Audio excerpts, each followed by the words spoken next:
हम आपको बताएंगे कि किस तरह से अमेरिकी राष्ट्रपति ट्रंप की वेनेजुएला के राष्ट्रपति निकोलस मदुरो को परिवार समेत देश छोड़ने की धमकी के बीच अपने सबसे खतरनाक विमान वाहक पोत को वेनेजुएला के पास तैनात कर दिया है।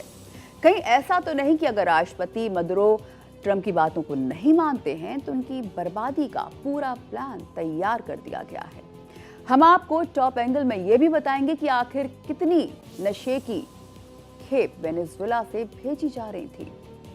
अमेरिकी राष्ट्रपति ट्रंप ने हाल ही में वेनेजुएला के राष्ट्रपति निकोलस मदुरो को एक फोन कॉल में बेहद सख्त चेतावनी दी।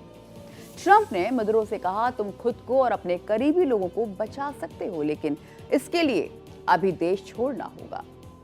अमेरिका ने यह भी प्रस्ताव दिया कि अगर मदुरो तुरंत देश छोड़ते हैं तो उन्हें उनकी पत्नी सिलिया फ्लोरेस और उनके बेटे को सुरक्षित निकाला जाएगा। यह ऑफर कुछ शीर्ष सहयोगियों पर भी लागू था, लेकिन इस शर्त को ठुकरा दिया गया और दोनों देशों के बीच बातचीत का दौर बंद हो गया। फिर क्या था? ट्रंप ने दबाव और ज्यादा बढ़ा दिया। उन्होंने कहा कि अमेरिका की जमीनी सैन्य कार्रवाई बहुत जल्द शुरू हो सकती है और इसके फौरन बाद अमेरिकी विमानन एजेंसी ने एयरलाइंस को वेनेजुएला के ऊपर उड़ान भरने से मना कर दिया।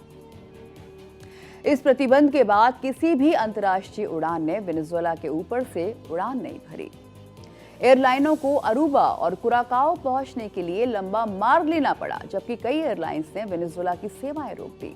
वहीं वेनेजुएला ने भी जवाब में कई विदेशी एयरलाइंस के संचालन अधिकार रद्द कर दिए और अमेरिका पर औपनिवेशिक आक्रमण का आरोप लगाया।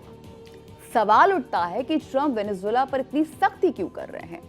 तो आपको बता दें कि वेनेजुएला को अमेरिकी नागरिकों की मौत की वजह बनने वाली ड्रग्स की तस्करी से जोड़ा जाता है।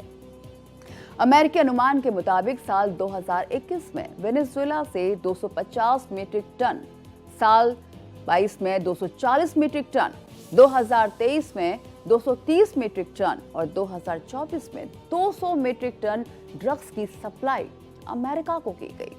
यानी ड्रग्स की यही खेप अमेरिका को वेनेजुएला पर कहर बरपाने का मौका दे रही है। दरअसल उनकी बातचीत अमेरिकी नौसेना के कैरेबियन सागर और प्रशांत महासागर में 21 सैन्य कार्रवाइयों के बाद हुई है। दरअसल अमेरिका ड्रग्स तस्करी करने वाली नावों पर मिसाइल हमले कर उन्हें लगातार तबाह कर रहा है। अमेरिका का दावा है कि ये नाव वेनेजुएला की ड्रग तस्करी गिरोह से जुड़ी हुई थी, जिसे अमेरिका आतंकवादी संगठन घोषित कर चुका है। अमेरिकी कार्रवाई में अब तक कम से कम 83 लोगों की मौत हो चुकी है।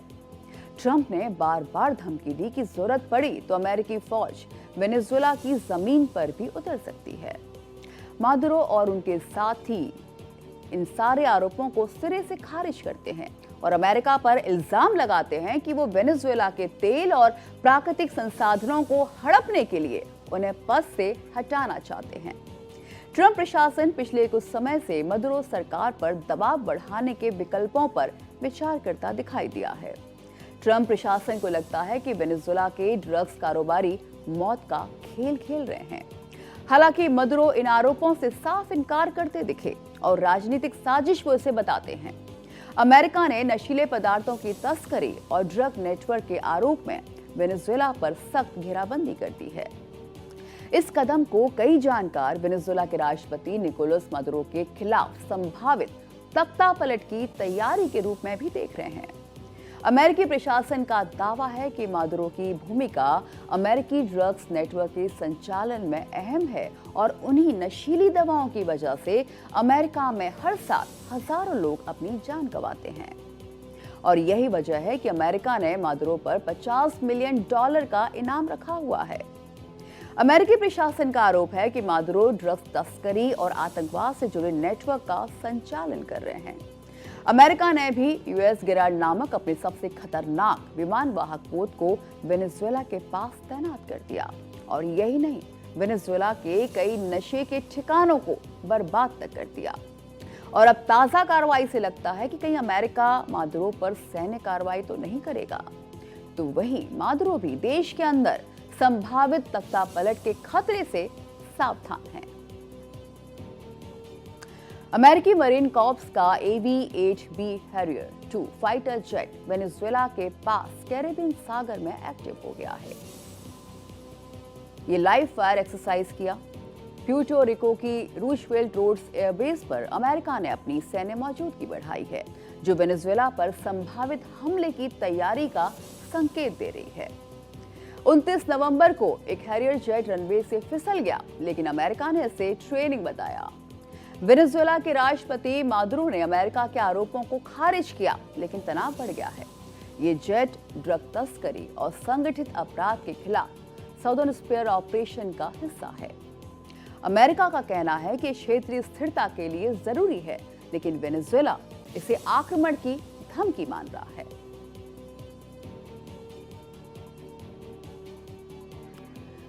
तो 1981 में पहली उड़ान इसने भरी। 1985 से अमेरिकी मरीन कॉर्प्स में शामिल है।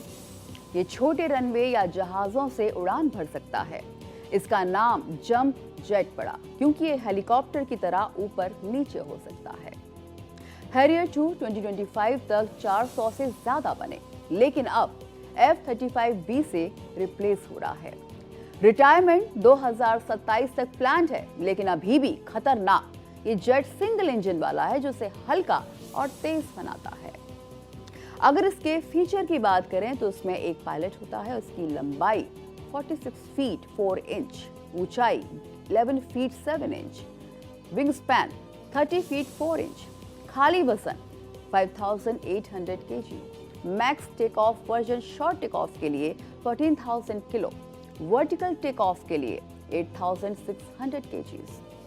यानी नशे के सौदागरों के खिलाफ बड़ी घेरेबंदी कर दी गई है। तो वहीं मादुरो ने डर जताया है कि अमेरिका बिना स्ट्राइक के भी उनकी हत्या की साजिश रच सकता है। इस बीच मादुरो ने जनता के बीच जाकर अपने कड़े प्रतिरोध और देशभक्ति का संदेश भी भेजा। राष्ट्रपति कार्यालय की ओर से जारी एक वीडियो में मादुरो मंच पर तलवार लहराते और मुट्ठी भींचते भी नजर आए।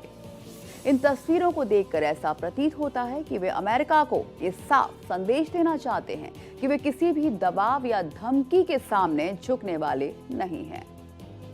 वेनेजुएला के राष्ट्रपति मादुरो ने ट्रंप से कहा कि वो सत्ता छोड़ने को तैयार हैं, लेकिन उन्हें और उनके परिवार को पूरी कानूनी छूट मिले।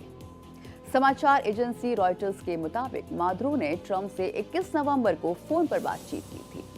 मादुरो ने ट्रंप से सुरक्षित जाने देने की गुहार लगाई थी। उन्होंने कहा था कि अगर अमेरिका उन्हें और उनके पूरे परिवार को पूरी कानूनी छूट दे तो वो सत्ता छोड़ने को तैयार हैं। इसके अलावा उन्होंने सारे प्रतिबंध हटाने, उनके ऊपर चल रहे अंतर्राष्ट्रीय आपराधिक अदालत का केस बंद करने और उनके 100 से ज्यादा अधिकारियों पर लगे भ्रष्टाचार, ड्रग तस्करी और मानवाधिकार उल्लंघन के आरोपों से जुड़े प्रतिबंध हटाने की मांग की थी।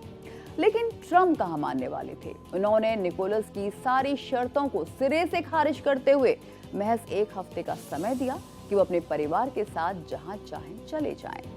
हालांकि 1 हफ्ते की डेडलाइन पिछले शुक्रवार को ही खत्म हो चुकी है। डेडलाइन खत्म होने के तुरंत बाद ट्रंप ने अचानक वेनेजुएला का पूरा हवाई क्षेत्र बंद करने का ऐलान कर दिया था। ट्रंप ने 23 नवंबर को कहा था कि उनकी मादुरो से बात हुई है, लेकिन उन्होंने कोई और जानकारी देने से इनकार कर दिया। व्हाइट हाउस ने भी इस बारे में अब तक कोई जानकारी नहीं दी।